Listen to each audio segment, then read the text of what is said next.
Ladies and gentlemen, welcome to another episode of the Jayden Bryce Show, the show where we talk about the latest, hottest topics in the world of pop culture and sports. Thank y'all for joining me today. We got a pretty laid-back show. It's going to have, I know I'm kind of live early today. I got a busy day today and the weekend. So I do not have no graphics. I have nothing. It's relatively just going to be me sitting here and talking to you guys, which I know you guys can handle because I got pretty good analysis for you today. As you see by the title, we're going to be talking about some Week 8 matchups going into this weekend. I'm going to give my thoughts on the action last night between the Chargers and the Vikings. I'm going to be giving my picks of the week going into the weekend. And I'm going to give my 2 cents on the whole gambling scenario that is going on with the NBA and why it is a huge problem for the NBA. Well, not only the NBA, but sports in general. But before we get into all that, ladies and gentlemen, do not hesitate to hit the like button on my podcast, subscribe to my YouTube channel, check out all my videos below, and check out my podcast on Spotify and Apple Podcast. That is it as far as housekeepings.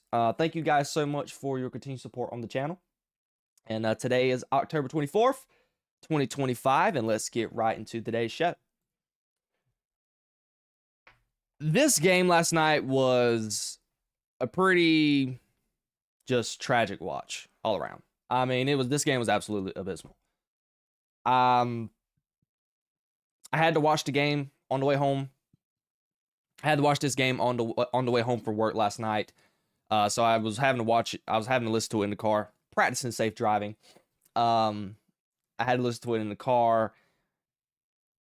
And when I got home, it was roughly the second quarter. You know, the Chargers were already scoring in bunches, and there was only one takeaway to take from this game after conclusion of watching. It was a very relatively hard watch, and all you can think of is the Vikings are just inept at quarterback. They just don't have a quarterback. It is the pretty much staple in the NFL. If you do not have a quarterback, if you don't have the quarterback on your roster, you're not going to do much. The roster and the pieces around the guys can only do so much. At the end of the day, the quarterback has to be good or decent. Yesterday was another week of Carson Wentz being just absolutely abysmal. He was taking an absolute beating. It was his arm that was hurt, his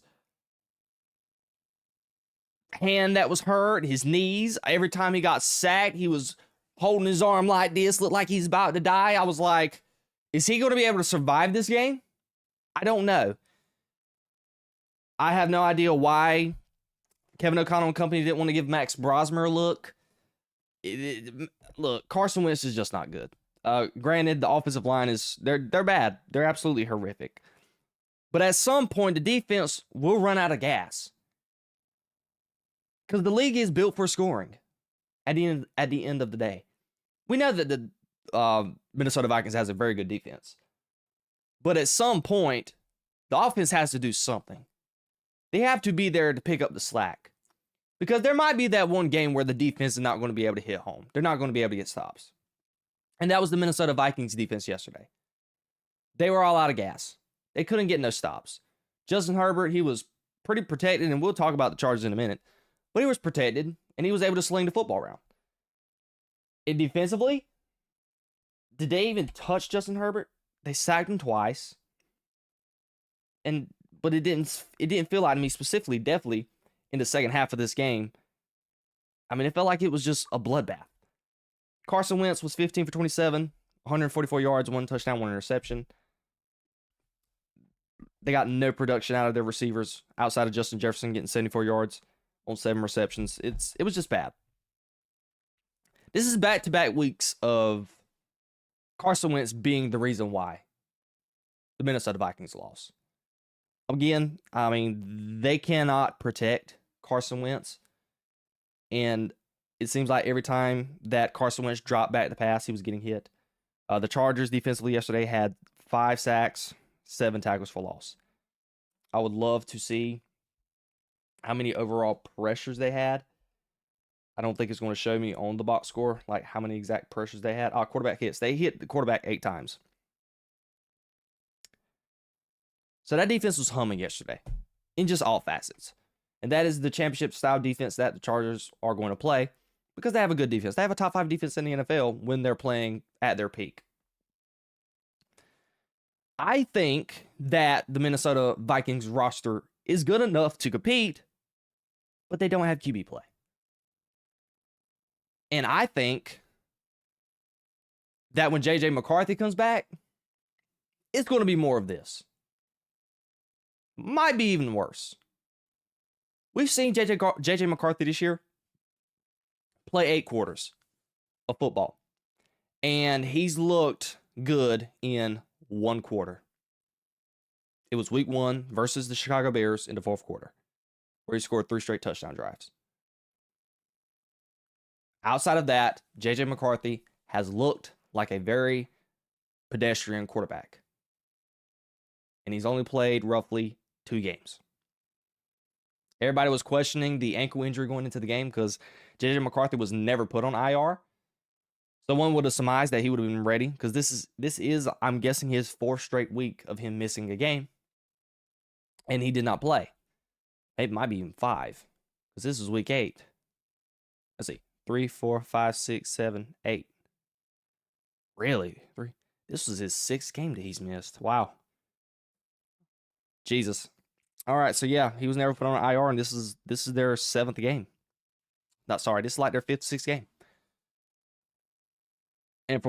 And I know that the Vikings are beating themselves over not re-signing Sam Darnold. We've seen the success that Sam Darnold has been having so far in Seattle. We discussed it earlier this week on Wednesday. And with this roster, the defense is good. You got Justin Jefferson. You got Jordan Addison. Stick Sam Darnold in there. The Vikings are 3. What's the Vikings record after last night? The Vikings are 3-4. They could be 5-2. Well, sorry, excuse me. They could have been 5-3. Was it 5-3? 3-4. So that, yeah, they could be 5-2. They could easily be 5-2 because they got a bye. They've been on a bye already. Yeah, they could be 5-2. They could be 3 games above 500. And I know they didn't want to re-sign him after the last couple of games that Sam Darnold had at the end of the season last year. But he's a whole lot better than what you've had so far. I think the Chargers are bad. Bad until they get somebody in there at quarterback. I don't even know if Max Brosmer was the answer. He got a little 2-minute drill yesterday. He didn't look that good. It was, Kevin O'Connell was calling pretty safe play calls. But that's the Vikings. I don't think they're going to be good. Their schedule, I don't think, is the best going forward. They still got to play Detroit. Got to play that own division. You still got to play Chicago, Green Bay. Got to go to Baltimore. Or they got to play Baltimore. Still got to play Dallas. Yeah, their schedule, with the given quarterback situation they have, it's not looking good. Now let's transition over to Chargers.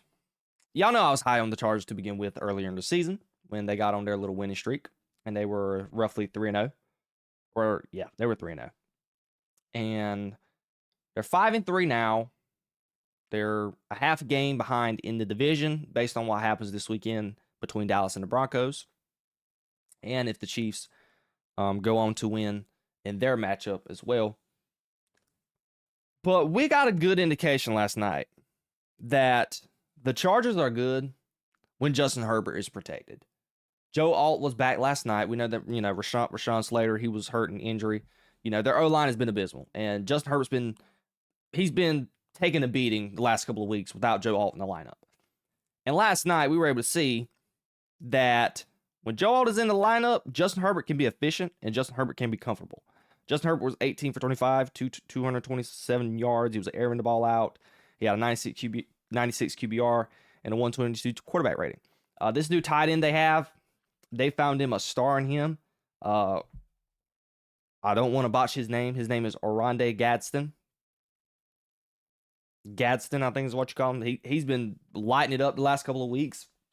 And Lab McConkey got his as well. Quiet day from Quentin Johnson. He didn't even receive a catch. He wasn't even targeted. yesterday. But this is the official type of play that the Chargers want to make.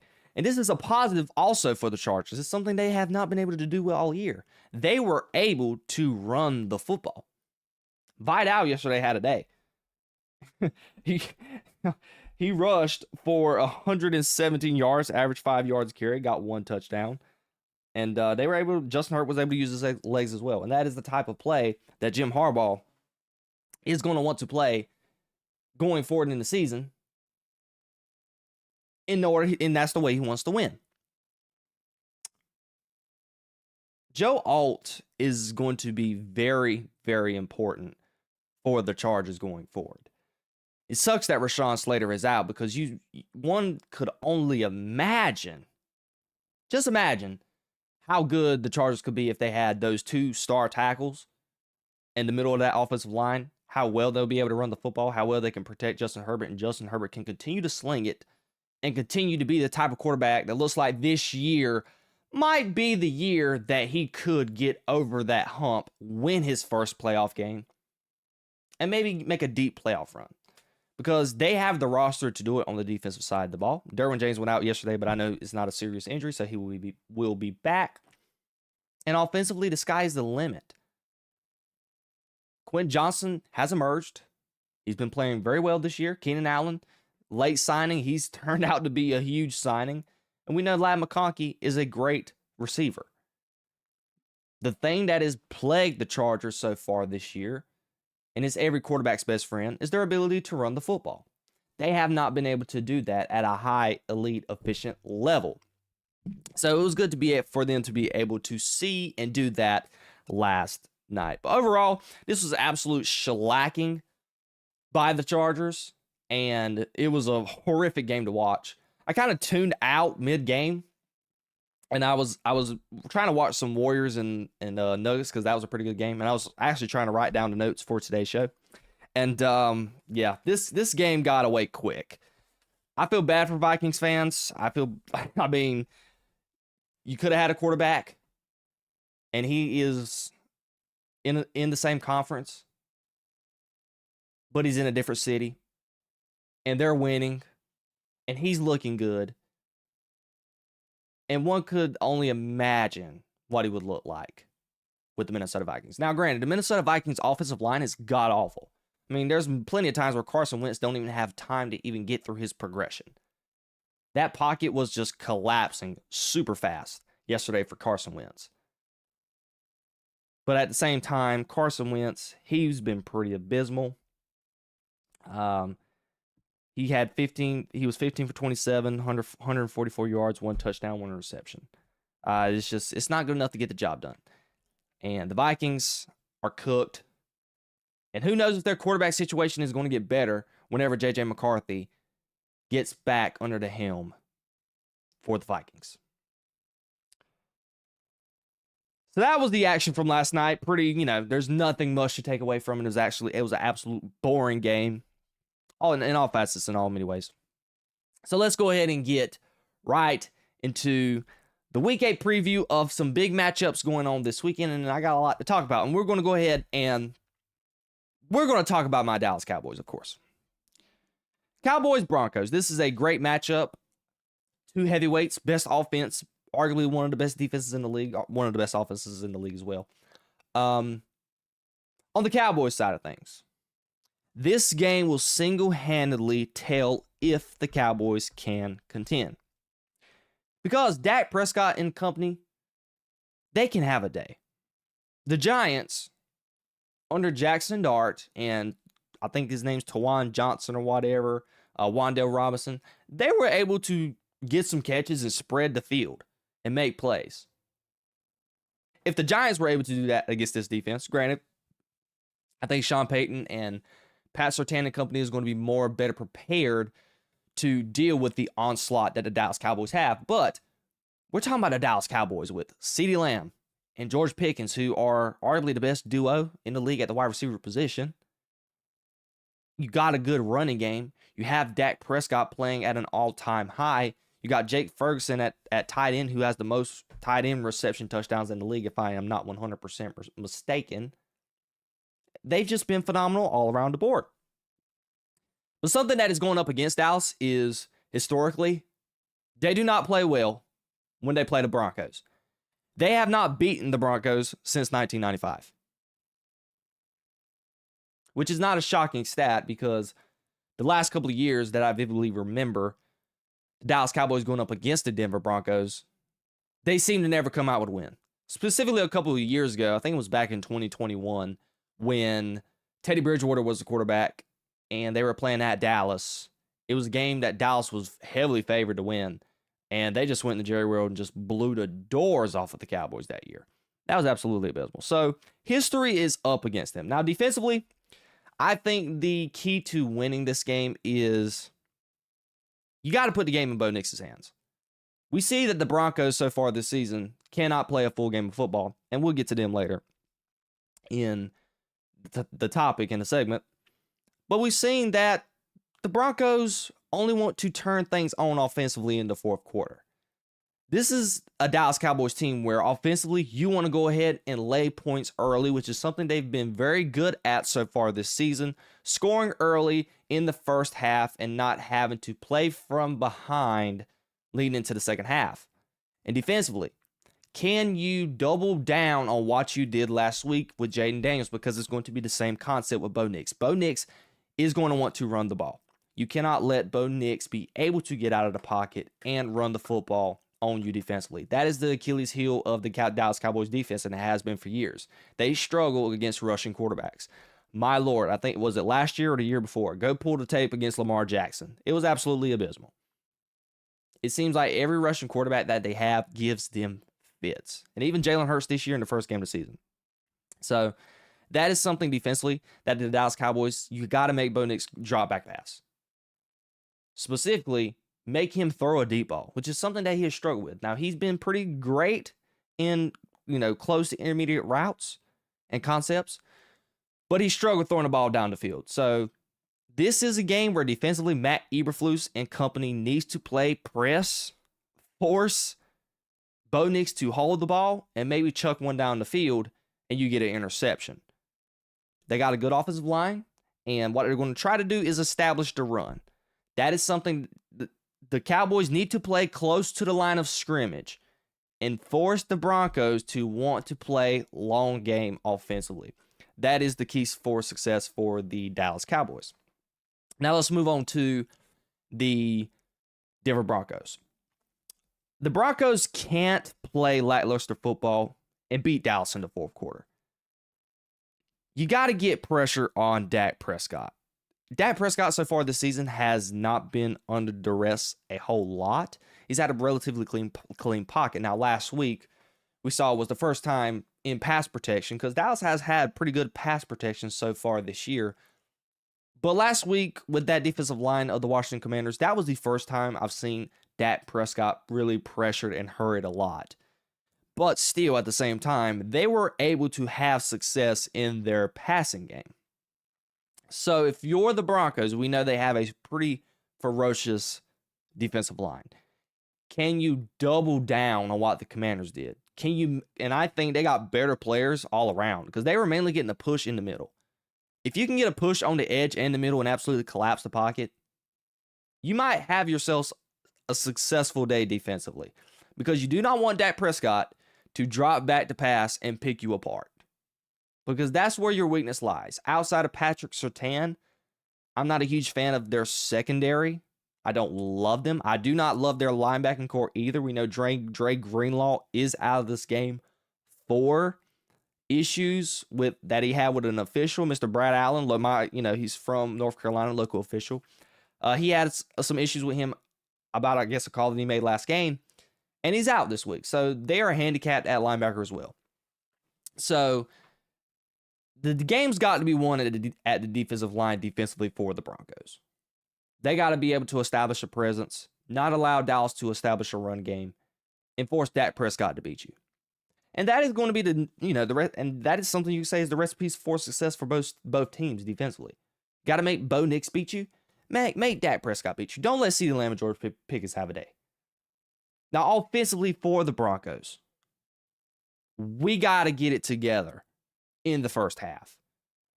We cannot do what we did last week against the Denver Broncos, trying to come back 30 points. It's not happening again.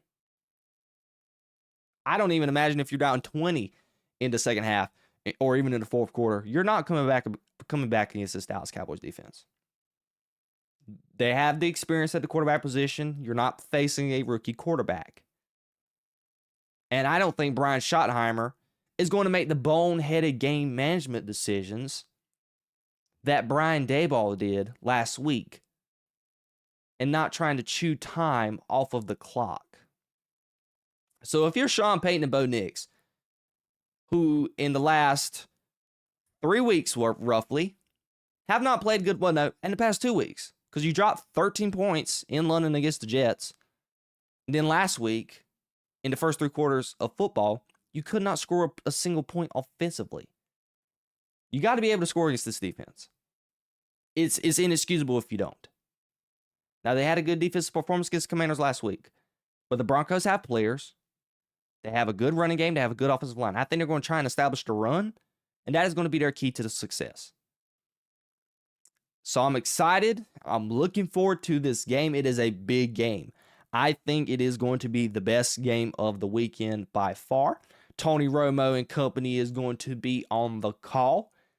It's going to be the first time in a very long time that Tony Romo has called a Cowboys game. That'll be absolutely fun. We know they're going to absolutely glaze Dak Prescott the whole time.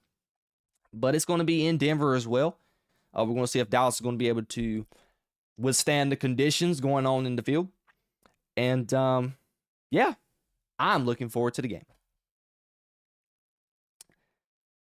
Now let's move on to another game that is intriguing as well. Y'all know me.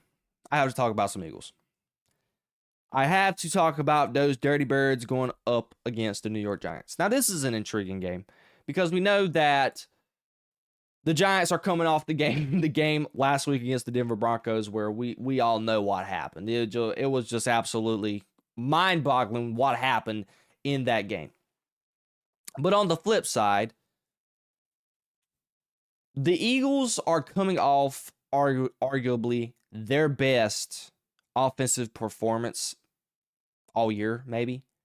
Statistically from Jalen Hurts, because he was super efficient. He had a perfect passer rating in the game.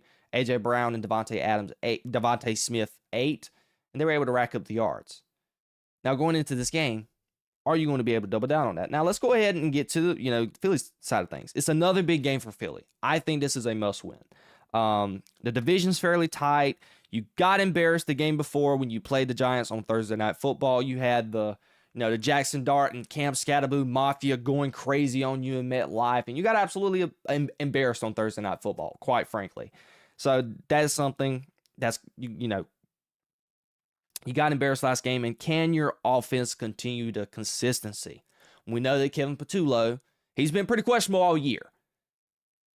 So you were able to find some success this last game, specifically throwing the football, and you had some great calls in late game situations, and we saw that with the NFL films with Jalen Hurts and the head coach. How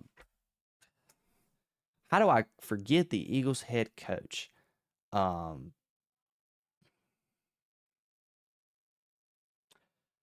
Patullo is their offensive coordinator. And for some reason, I'm having a brain fart, and I cannot remember.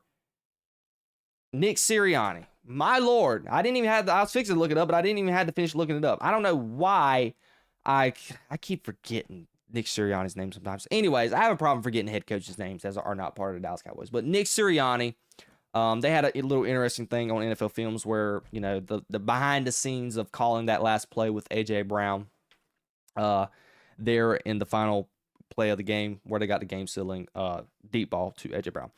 So can you establish consistency? Now, the Eagles have not been able to run the football this year. Do not know why. I don't know if that is because Lane Dickerson is out at right tackle. Your center, he's okay. He's not the best. And your tackles are pretty much your focal point and best unit in the NFL. But they've not been able to run between the tackles.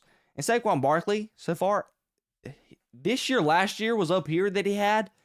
And the year that he's having this year is like way down here. Like Saquon Barkley has not had a good year by any way, form, or fashion. But another reason why I think this is a must-win for the Eagles is because their schedule won't get any easier.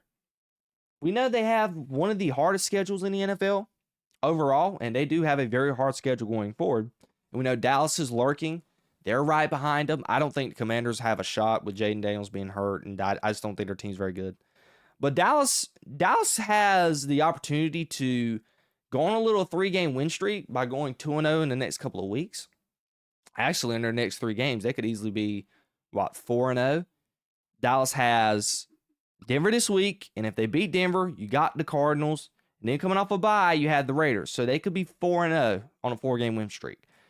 You cannot afford to lose this game against the Giants because your schedule is going to just get worse from here.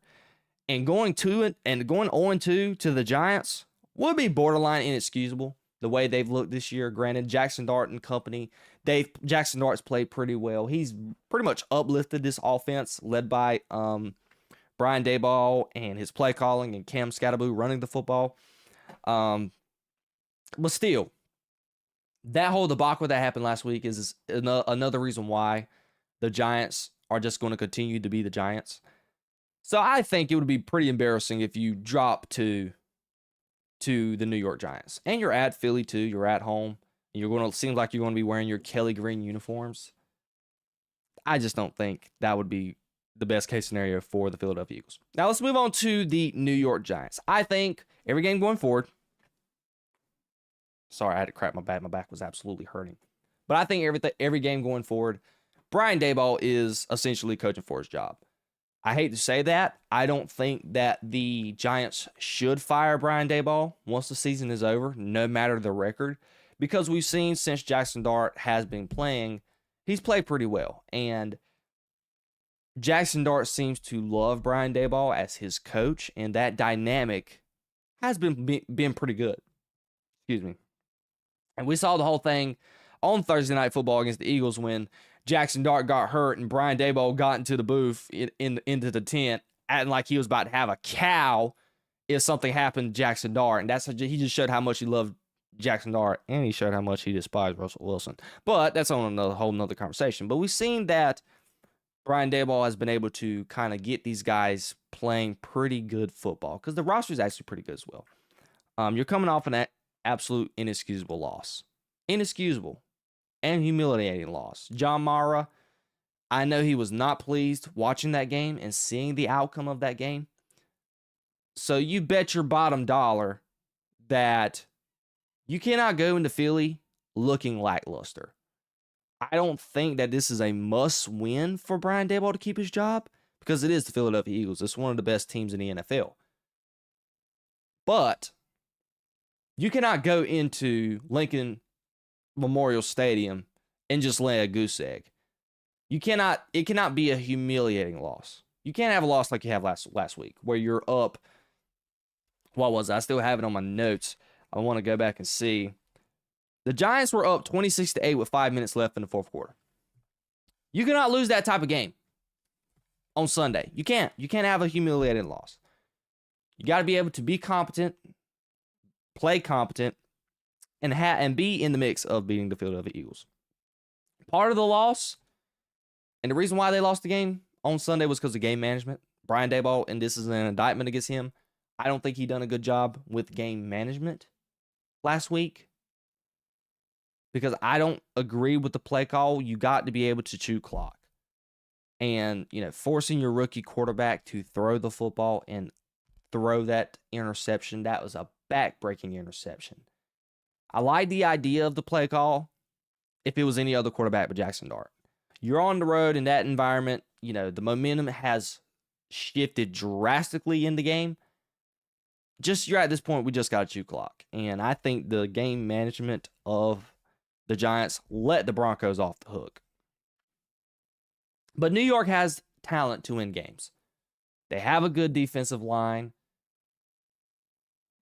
Led by Jackson Dart, I think their offense is pretty competent. If they have Malik Neighbors, I think this offense would be very good. Very, very good, might I add. But they have players, and they have the ability to play well. And this roster, and we've seen it, in MetLife when they played Philly a couple weeks ago, they're able to keep up with teams. They're able to be competent. And if they play decent football and play up to their standard, play turnover-free ball, play smart, they could make it a game. And it's going to be an absolutely entertaining game in Philly. And it's going to be a classic NFC East matchup.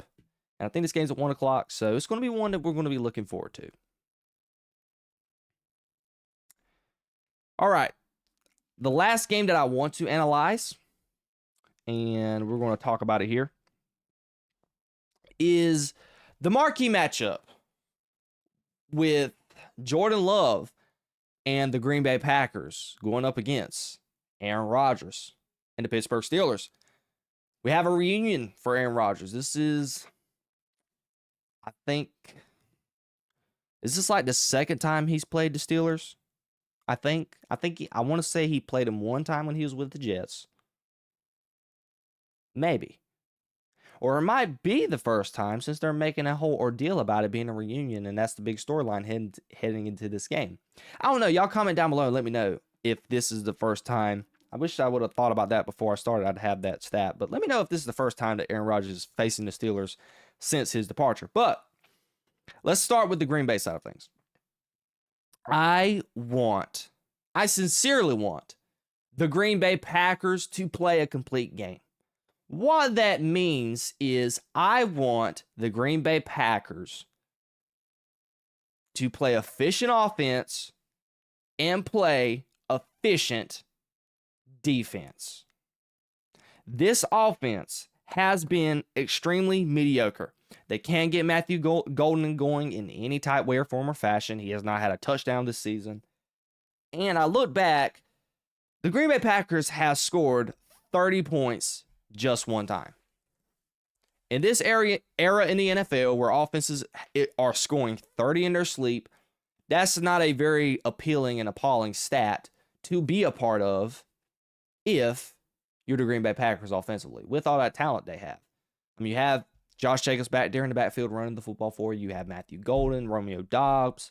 I think it's Calvin Wicks or something like that is your wide receiver. You have Tucker Kraft, who has emerged into like a top 5 tight end in this league. Still have Luke Musgrave. They have talent on the offensive side of the ball. It's just the quarterback. It is just the quarterback. Jordan Love, for me, so far this season, hasn't been bad, but he hasn't been great. Because Jordan Love has been set up by media, mind you, to be this quarterback who is supposed to be the next best thing since sliced bread. A couple of years ago, when he was making that push in his first year starting, and they win in Dallas and absolutely embarrassed the Dallas Cowboys, a lot of people were expecting him to win that game in San Francisco. And Jordan Love, to his credit, outside the last couple of drives, he actually played pretty good in that playoff game in San Francisco. So, last year there was a lot of high expectations. Nothing really happened with that. And ever since that, these expectations for Jordan Love to be the next Super Bowl winning quarterback has been hiding. And they have been hiding this year because of the acquisition of Micah Parsons. And it has added an exceptional, and I mean exceptional, amount of pressure to Jordan Love and the Green Bay Packers winning a Super Bowl in this window. Because you got a lot of people on rookie contracts. Jayden Reed's on a rookie contract. Got Matthew Golden on a rookie contract. Tucker Kraft right now is not getting paid a whole lot. The only person, everybody is secure for the most part. Even Josh Jacobs and even the quarterback, who is roughly getting around $50 million plus a year. And if you're paying a guy like that amount of money, we should see some type of production. And that is something that I think we have not seen so far this year with Jordan Love. He's not taking that leap that everybody is wanting him to take and what they think that Jordan Love is capable of taking. He has not quite done that yet. And that is what we want to see. And going into Pittsburgh, and you got this game against Aaron Rodgers, it's a good time and a good showing for Jordan Love to be like, hey, the Packers made a good decision by investing in me, moving on from Aaron Rodgers, and putting the faith in me to be the next quarterback in their franchise to win them a Super Bowl. Brett Favre did it. Rodgers got them one. And now Jordan Love, they think, that organization, Brian Gutekunst and everybody else, thinks that you are capable of winning a Super Bowl in your tenure as a Green Bay Packer. And with this roster that you have it at your disposal. You have all the cards on the deck. You got to deal with the right hand. That is kind of ironic that I just brought that up, given we are about to talk about some gambling stuff with the NBA. But we get what we're trying to say. Now let's move on defensively for the Packers. Can the defense play better? Because last week, Jacoby Brissett was able to make plays, and they were able to do whatever they wanted. I won't say do whatever they wanted to do, but it seems like that this defense has had to, well, I wouldn't say had to. This defense has been very Micah Parsons reliant. If it wasn't for Micah Parsons being on this roster, I don't think this defense would be nowhere near as good as what they are now. Because Micah Parsons, in that game on Sunday, single-handedly took the game over in the final drive. And he closed the game. I don't like their defensive backs. I don't think they're that good out of Xavier McKinney. And this is a defense who, outside of week 1, has not played well. And maybe their game against the Cleveland Browns. But outside of maybe those 2 games, they have not played good. And they're not been this like top 3, top 5 defense that everyone was projecting after the first couple of weeks of the season. Heck, they allowed the Dallas Cowboys to drop 40 points. So can the defense just play more efficient? And I think that the defense has to be their strong suit. I don't trust this offense led by Jordan Love to show up on a weekly basis and drop 27 plus points. This offense is capable of only scoring 13, 17, 20 points on a week at any point in any week of the season. This offense hasn't touched 30 but one time so far this year, and we're going into week 8. So for the rest of the season, and if this team wants to win a Super Bowl, your defense, led by Micah Parsons, is going to be the reason why. You invested in Micah Parsons because you felt like he was going to be the reason why you ultimately get to the promised land. Now, it seems that Micah Parsons has been holding up his end of the bargain. But when you played this way against the Arizona Cardinals, who is a bottom-tier team in the NFC, what do you think will happen when you play those teams in your division? What happens if you play with those elite teams, the Rams, the Eagles? What's going to happen then? The Packers have to play better. And I think this is a good week to show that, given all these circumstances that are happening in this game. Now let's move on to the Pittsburgh Steelers. The Pittsburgh Steelers defensively, and this is like my takeaway from this whole preview of this game. They have. There's no doubt, ifs, ands, or buts about it. They have to get this defense together. This defense has not been good this year. Statistically, they have been bad. I looked up their rankings. Total defense, they're ranked 28th. Passing defense, they are ranked 31st. Dead last with the Dallas Cowboys. Rushing defense, they should be pretty high, I think. Yeah, they're 18th in the rush, so they're pretty middle of the pack. Scoring defense, they're somewhat middle of the pack. Zone defense, they're actually ranked 4th, so that's pretty good. And third down defense, they are ranked 25th. So overall, statistically, outside of one stat, they've been pretty bad. Now, the receiving stuff and all them stats, I'm not shocked because Jalen Ramsey and Darius Slay being your 1 and 2 corners, as old as they are, is not the smartest thing of all time from a team building perspective. I don't like the idea that you have two of the oldest cornerbacks that you could possibly find around the league being starting cornerbacks on the outside for your ball club. Because we saw that Darius Slay and Jalen Ramsey last week was getting absolutely baked by T. Higgins and Jamar Chase. Granted, it is T. Higgins and Jamar Chase, but you get my gist. Can this defensive line, led by T.J. Watt, which T.J. Watt didn't have a good week last week, and he looks like he's been hurt, so he's dealing with some injury. But can they heat up Jordan Love? Can they play to their strength and don't leave it in the hands of the secondary to make a play? That is the strong suit of your defense, is your defensive line and your front seven. Do not let Jordan Love get comfortable in the pocket and allow and be able to dice you up. Just cannot happen. Your front seven, you have to get a pass rush with 4. Allow your linebackers to play coverage. And do not allow Jordan Love to pick your secondary apart. That is something that needs to be seen with this defense. The defense has to be better.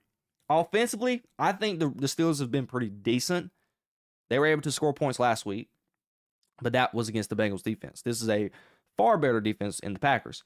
I just want to see if the O-line is going to be able to protect Aaron Rodgers with that O-line and ferocious O-line, might I add you, that the Green Bay Packers have. This game can get away really quickly if Aaron Rodgers is pressured. Aaron Rodgers is not a spring chicken anymore. He cannot move that. I mean, he can move pretty decently well, but he's not going to be able to run away from Micah Parsons. That's just not even happening. So, if you are the Steelers, you got to be able to protect Aaron Rodgers. I expect Rodgers to play well. This is a revenge game, and he is going to be in front of his home crowd. But this game can get very carried away for the Steelers if they do not protect Aaron Rodgers. And offensively, they're going to play big, which is kind of to their strength and it's in their, what's the word I'm looking for? That's to their strength for this game because the Packers aren't very big defensively. They're just quick and fast. So when you're playing big with those 3 tight end formations and sets and you're throwing the ball to DK Metcalf, you're playing big physical football. And it's actually to your advantage in comparison to the play style that the Green Bay Packers want to make. So that might be pretty positive. It might play in the hand of the Steelers going into Sunday night. Now, I'm not going to make my picks just yet. I'll save that for our last segment for today. But I'm very, very interested in this game. I get to finally watch the Packers for the first time in a while because they haven't had a primetime game since week 2. And I get to watch the Steelers again on primetime. So this will be a good watch, and it should be a blast. All right. I don't have no notes for this. This next topic. This topic coming up is relatively going to be straight off the cuff. At first, I wasn't going to talk about it because it was a little bit past my expertise. But I thought about it in a different direction and in a different way that I wanted to talk about. And yes, I'm talking about the NBA gambling situation that is going on in the news. Reportedly, 3 individuals have been involved in this incident. Chauncey Billups, Terry Rozier, and I think the other one is Mr. Damon Jones.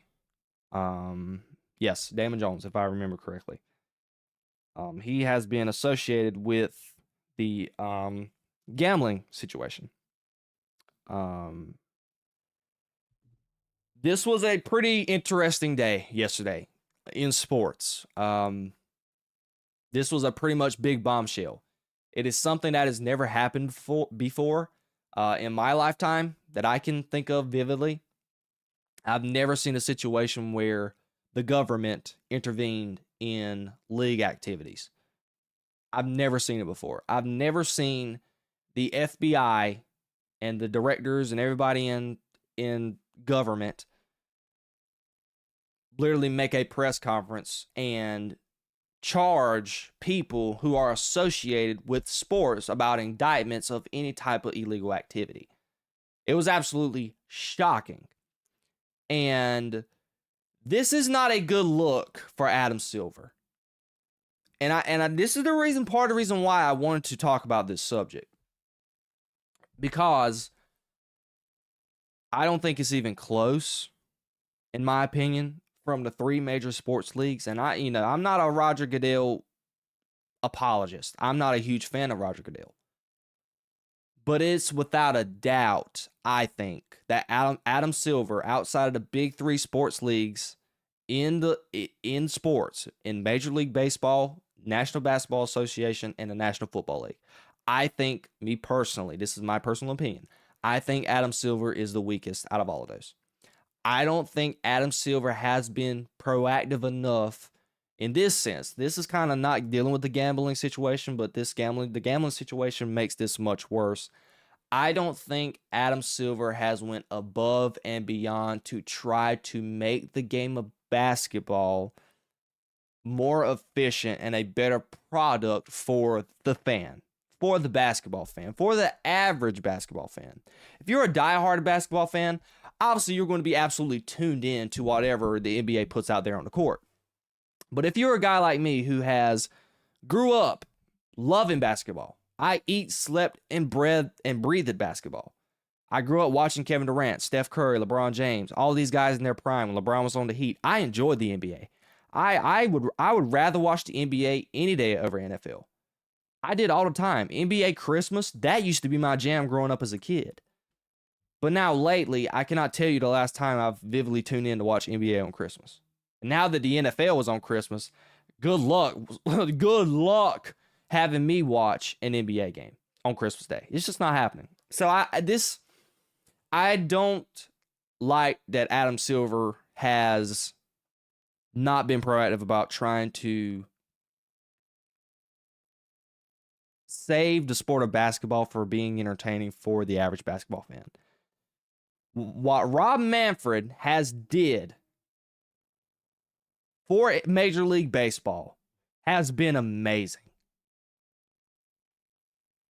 Baseball has never been more entertaining to watch. Major League Baseball playoffs, these last couple of years with this pitch clock, has been amazing. The stars have shown up. I have never been more entertained watching playoff baseball. I even told that to my girlfriend lately because, I'm a big NFL guy. And over the last couple of years, I fell out of love of watching playoff basketball. I've just not loved it. But the way they got the playoffs formatted, I think Rob Manfred has done a phenomenal job with the pitch clock and everything that he's done to make baseball better. I love his format with baseball where outside, I'm not a big fan of the 2-3-2 format when it comes to, who's the home or away team. But having 3 games in the first round and 5 in the next round and 7 in the last 2, I think that's absolutely phenomenal. And the playoffs is done in 1 month. That is something that I have always had a problem with in the NBA. The NBA season is already long enough. And it's the same thing with baseball. Why can't we just shorten the postseason? Why is it that we're playing 7 games in each series? The NBA playoff is 3 months long. When, in comparison, Major League Baseball is done in 1 month and the NFL is done in 1 month. Why do we have to sit here and watch 12 weeks of playoff basketball? 7 games a series. It is too much to keep up with, and it gets boring to watch. And don't even get me started about the way the league's played. They shoot too many threes. Adam Silver has took the physicality out of the game, except for the playoffs. I give Adam Silver credit for that. But I think Adam Silver has just not been proactive enough with his league. Now, that's just setting my foundation to the problem that we have with this gambling situation. I just wanted to lay the foundation for you guys right fast. Now, let's get to the topic at hand with the gambling situation. Terry Rozier. I knew Terry Rozier very well. He played with Boston. He played for my hometown team, Charlotte Hornets, and he's been on Miami. So we know the scenario that he had 2 years ago where he basically got off the court and pretty much faked an injury. Pretty much. And he was getting looked at by the league for betting, for placing the under on a certain amount of points And the league appealed it, and nothing happened about it. And then as of yesterday, if I may be wrong, y'all let me know if I am wrong. If I am wrong, I am willing to admit it. But from the top of my head,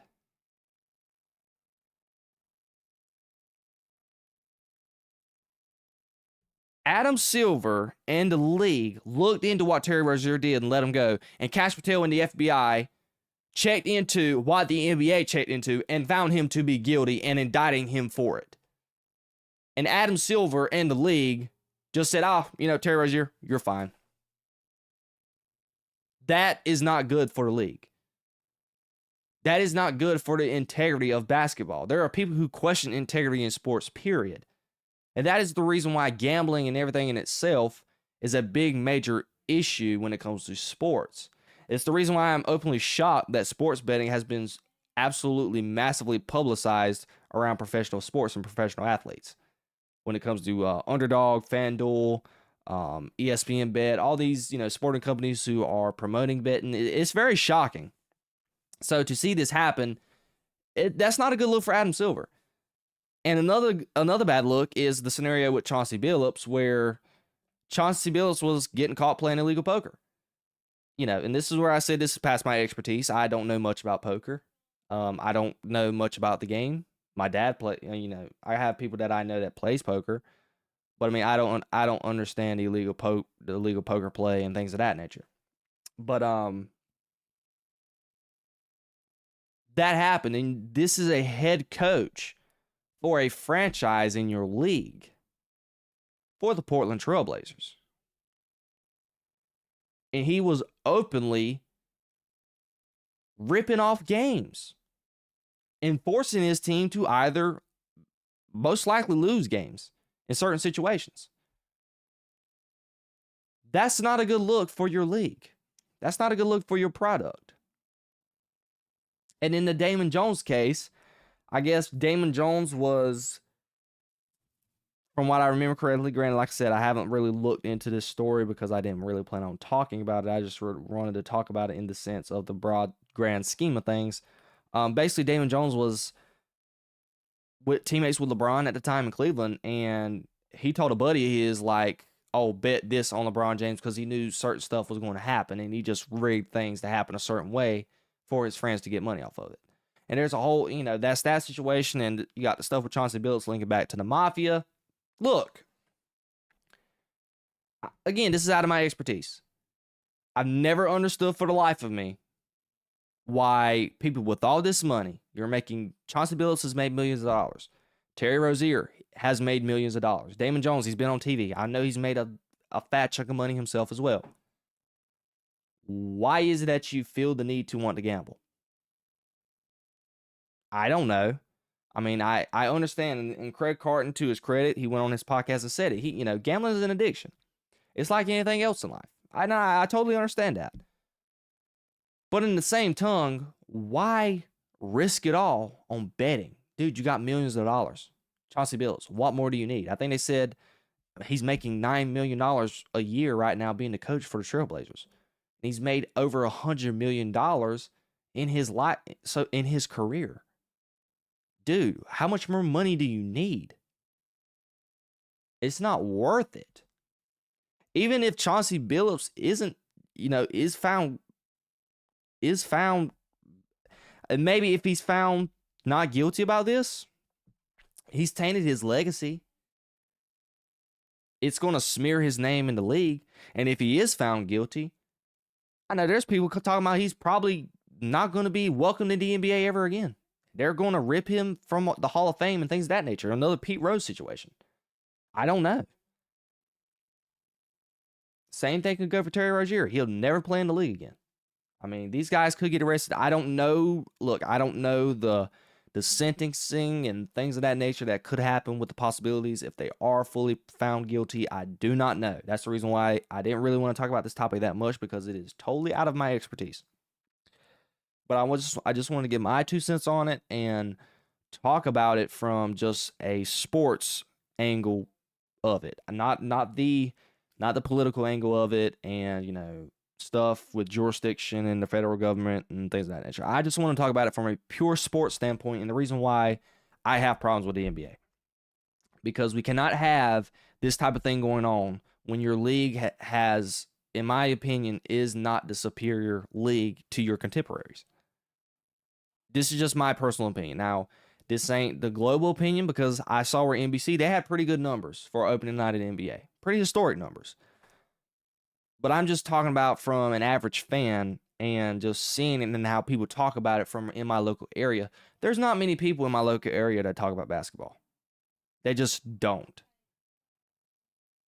And when you see stuff like this, and we've had these situations before in the past. We got stuff going on with Kawhi Leonard, and the stuff that Pablo Torre has been digging up about Kawhi and Steve Ballmer, and that stuff going on over there with the LA Clippers. So there's a whole lot of stories, and you got stuff with I can't remember the guy's name, but I think it was Malik Beasley. I think Malik Beasley had some stuff going on with some gambling stuff too, if I'm not 100% mistaken. Don't quote me on that. But from the top of my head, that's just someone I thought of when I talk about the gambling thing. Like I said, I didn't have notes on this topic. I just think this is a bad look for your league when, other leagues that I know of outside of the Shohei Ohtani, issue, the NFL hasn't really had a betting issue with their players. Not this big, not this massive. This was a massive news day yesterday in the NBA. And Shams Charania, he got pretty much punked in the sand that, the league that I work for in the NBA, they dropped the ball on this. And it's not even close. It's a dark day for the NBA. In a night where, and I got to give credit to where credit is due for the NBA, I've relatively enjoyed the last couple of nights of basketball. Wemby scored 40, Cooper Flagg's first game, Steph and the Warriors have looked good. Luka Doncic dropped like 50 points. The league, there's been some good stuff going on in the league the first 2 nights of the season. And yesterday, just to see that bombshell of news drop, man, talk about just couldn't enjoy the moment. Can't enjoy the players and the things that they're doing. Now we got this story with the betting just hanging over the head of the league. And every major sports show and everyone's talking about it. I hope they can get this resolved. I think betting, period, across the league and just that stuff needs to be resolved, period. And more, and I know the league and the NBA and the NFL and all these sports people have people that, monitor these things. But I think that this is a wake-up call for sports, or for every sports commissioner, Roger Goodell, Rob Manfred. You do not want your league to be like the NBA. You do not want this to happen to your establishment. Especially if this happened to the NFL, good Lord. It might feel like the end of the world. And I hope that Adam Silver can get on the bottom of this. I hope that this could be a wake-up call for the stuff with Kawhi Leonard and getting that situated and everything else. It's just a dark day for the league. And just having the federal government coming for your establishment like this just wasn't a good look overall. And it was pretty embarrassing, if you ask me. All right, guys. Now, we've almost reached the end of the show. Thank you guys for joining me so far. And now, today, right now, I'm going to be giving you guys my picks of the week. Had a good show. I roughly got to be leaving here in the next 15 minutes, so we're going to have to make this fast and quick. Dolphins, Falcons. This is pretty easy for me. Atlanta is favored -7.5. Give me... Oh, sorry. I did not record. Sorry. I got to record this. So now, let's start this thing back over. Atlanta Falcons against the Miami Dolphins. The Atlanta Falcons are favored -7.5. Give me the Atlanta Falcons -7.5.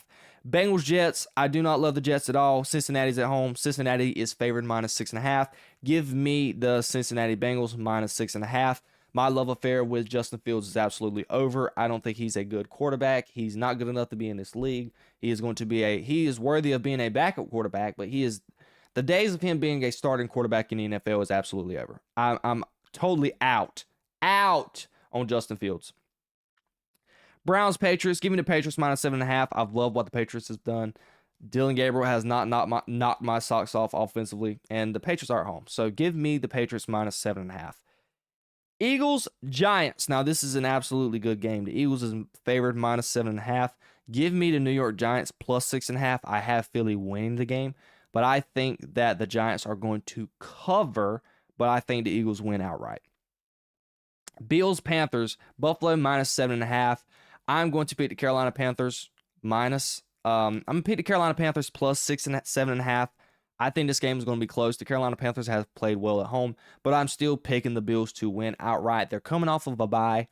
I'm just not in love with what I've seen from the Bills offensively. Josh Allen has been having to press a lot, and they're missing somebody on the outside. And that's a position I think that they are going to address in the trade deadline in the next couple of weeks. But I'm going to pick Buffalo to win, but I think the Carolina Panthers cover. Ravens Bears, Baltimore -6.5. I think this line is absolutely way too big. I definitely like the Bears here +6.5. I think the Bears are going to continue the roll. I think this is a game where Caleb Williams is going to be able to do whatever he wants on that offense. This is a chance for him to get right. And defensively, I don't know how healthy Lamar Jackson is going to be, but I definitely like the Bears winning this game and covering +6.5. Niners Texans, Houston -2.5. Now this is a very interesting game.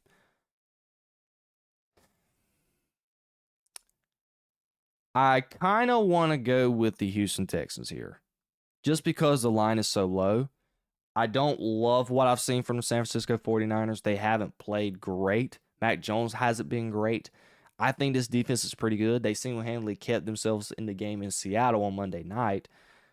So if the 49ers are not able to score offensively, this game is going to have to be won by the Texans offense. Now, I don't know if Nico Collins is going to be healthy or not, so that might change my pick. But even with that,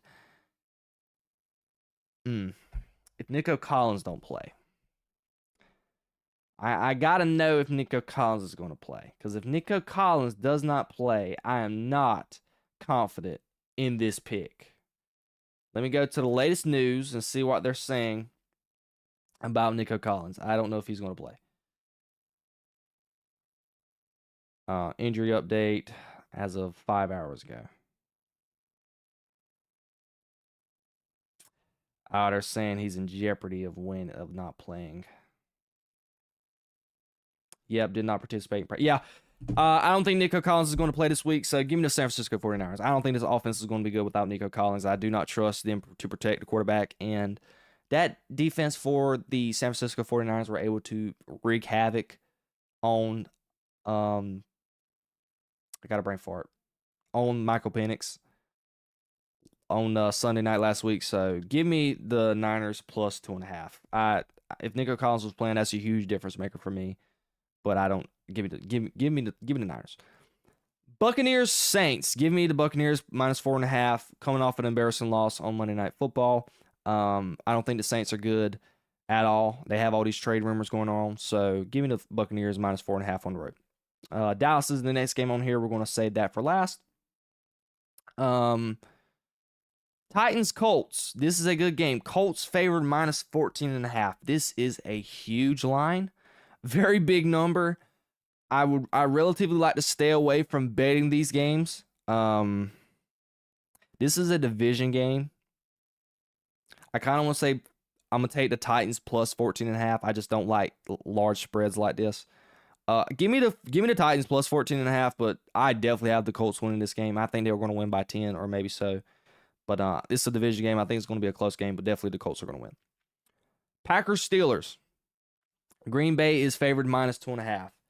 I'm actually going to surprise everyone. I'm going to take the Pittsburgh Steelers in this game. I think the big body type of football that the Pittsburgh Steelers are trying to establish offensively, I think that is a positive, as I said earlier in today's segment. I think that works in their favor because the Packers are smaller defensively and they like to play fast. So we got speed versus strength. I'm going to pick strength in that scenario. And I'm not in love with this Packers offense. It's not super prolific. If they put the game in Jordan Love's hands, I think they have a shot to win this game, and they're at home. So give me the Steelers plus 2.5 and winning outright. Commanders Chiefs. The Commanders are cooked. The Chiefs are favored minus 11.5. I'm actually going to take the Chiefs on that 11.5. I think the Chiefs are going to win by double digits. They're at home. On Monday Night Football, you're without Jayden Daniels. I don't know if Deebo Samuels or Terry McLaurin is going to be available. If those two guys are available, maybe that might change my mind. But as presently constructed, I do not love the Commanders at all, and I just don't think they're a good football team. So give me Kansas City minus 11.5. So for the final game, my Dallas Cowboys go against the Denver Broncos. The Denver Broncos are favored minus 3.5. I love my team. I went up against them last week. One could surmise I should do it again for good luck, but I don't believe in that crap. I'm going to go with what my heart says. I think we're going to play well. I think our defense has a shot. I'm going to take the Dallas Cowboys plus 3.5. I think Dallas is going to win this game, and I think that the defense is going to play relatively well, and I think the offense is going to soar. My only problem is the elevation and things of that nature with the air, being out of shape and stuff. They've said they've prepped for it this week, so I expect them to be prepped and ready for the environment. And my guy Nick Wright predicts that Brandon Aubrey is going to kick a historic field goal by having the longest field goal in the history of the NFL. So maybe I can get to see that as well. That's not my prediction. I'm going to leave that to Mr. Nick Wright. But I think the Dallas Cowboys go out winning the football game. But all right, ladies and gentlemen, those are my picks for this coming up week 8 of the NFL season. Excuse me. And with that, we have reached the end of the show for this evening, or this afternoon rather. Again, sorry guys for no graphics and stuff. I had no time to do it. I had to get this show out today because I have to leave home in like 5 minutes. I have to travel an hour away to officiate a varsity football game, an hour away from my established place of residence. So I have to get out of here and go. And I have to get ready to pack my clothes up and leave as we speak. So thank you guys for joining me. I hope you enjoyed it. Subscribe to my YouTube channel. Like the videos. Check out my description below to get all my other sports-related videos. Hall of Heroes, I'm trying. Okay, I'm trying. I will get to you guys soon. I promise you. I promise. But thank you guys, all my sports people, for joining today. And be on the lookout for some more content and shorts and things of that nature. I'm trying to get back in the mold of doing some shorts and posting on Instagram and being more active and social and present on social media. But that's all I got. I love you guys so much. I got to get out of here. And I hope you guys have a good weekend. And I will see you guys on Monday. Peace, love, and positivity always. See you.